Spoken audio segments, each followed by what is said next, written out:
დღეს სახარებიდან წავიკითხეთ ერთ-ერთი მთავარი შეგონება, რომელსაც იესო ქრისტე თავის მოწაფეებს ეუბნება, რომელიც არის აბსოლუტურად პრინციპული და შეიძლება ითქვას უნივერსალური ფორმულა.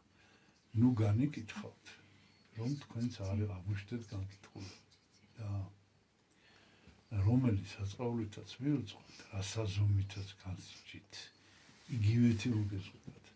ეს იგი ეს არის წესი, რომელსაც არაფერი არ შეცვლის აღასრულეს. ეს უნდა ახსოვდეს ყველა ადამიანს და განსაკუთრებით უნდა ახსოვდეს იმ ადამიანს, ვისაც აქვს მინიჭებული ეს ძალაუფლება განიკითხოს. რას ნიშნავს განიკითხოს?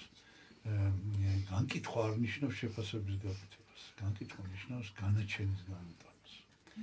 შეფასება, რომელსაც მოყვება განაჩენი. ეს არის განკითხვა.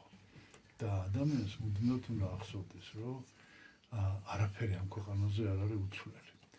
და როდესაც ადამიანი ცხოვრობს, ადამიანი მოქმედებს, ადამიანი სწოდავს, რაც სამწუხაროდ არის სულებით გარდაუვალი, სამწუხაროდ, ყოველთვის უნდა ახსოვდეს, რომ შეფასება საკუთარი საქციელის უნდა იყოს ძალიან მკაცრი მის მიერ. ადამიანმა საკუთარი ქმედება, რაც უფრო მკაცრად შეაფასებს, მით უფრო მობიერი იქნება სხვა ადამიანების შეფასება მის მიერ. და პირიქით, როდესაც მას უწევს სხვადასხვა გარემოებების გამო სხვა ადამიანის შეფასების, საქციელის შეფასების გაკეთება, მაქსიმალურად უნდა ეცადოს, რომ მონახოს რაღაცა გამართლება კი არა, ახსნა.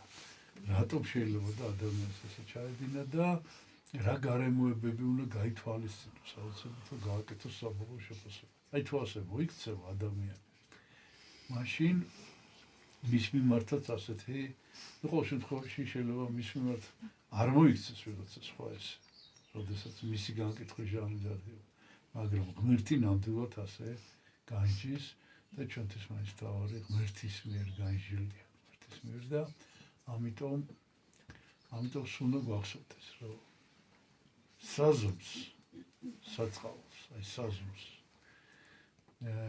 კრიტერიუმებს, შეფასების კრიტერიუმებს ჩვენ თვითონ ვადგენთ. აი ჩვენ ვაკეთებთ. ოღონდ აი ამ კრიტერიუმებს სხვას რო განვიკითხავთ, ჩვენც ასევე თივე კრიტერიუმებს განვიშვებით და ეს უნდა ახსოვდეს ადამიანს თავარი შინაარსდღეობრივი სახარების ეს არის და ბოლოს ესე მთავრდება. ითხოვდეთ და მოგეცეთ. ეძებდით და ყოველთვის ირეკდეთ და განგებთ. ადამიანმა აუცილებლად ყოველთვის უნდა ითხოვოს.